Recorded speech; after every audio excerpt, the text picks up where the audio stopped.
Sa kusina ni Sangkay may sekretong tikim.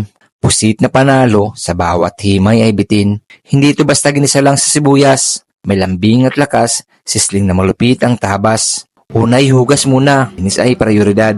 Para ang lasay, linis din, walang bahid alat. Luya ang sandigan, para lansay matalupan.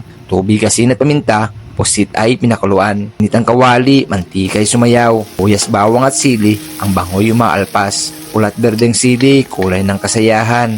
Sumunod si pusit, hindi lang basta sahog. Sa bawat galaw ng sandok, ang kwento'y umahaplos. Kulay at teksture sa apoy ay sumasayaw. At eto na ang bida, sawsawang piniga. Soy sauce na kikuman, angas ay buo. Sweet soy ng amoy, may tamis na lambing. At oyster ni Mamasita, tagos hanggang dingding. Nor seasoning, panimplang tunay. Sesame oil na may aromang paandar. Asukal ang kontra sa anghang na umuusok. At eto na ang lihim ng makapal. Cornstarch slurry, pampalapot na asal. Binuo sinalo, tila sayaw sa kawali. Sauce na malagkit, sa pusit ay may halik na kay swerte. Tikman mo Sangkay, ang sisling na wagas. Di lang ito pulutan, pang ulam din sa agahan bukas. Kaya tara na Sangkay, wag nang magpahuli. Sa lutong balagtasan, ikaw ang bida sa kwento kong daily. Mag-iwan ng bakas, like at react ng buong puso. Dahil dito sa kusina ko, solid ka, walang kapalit na totoo.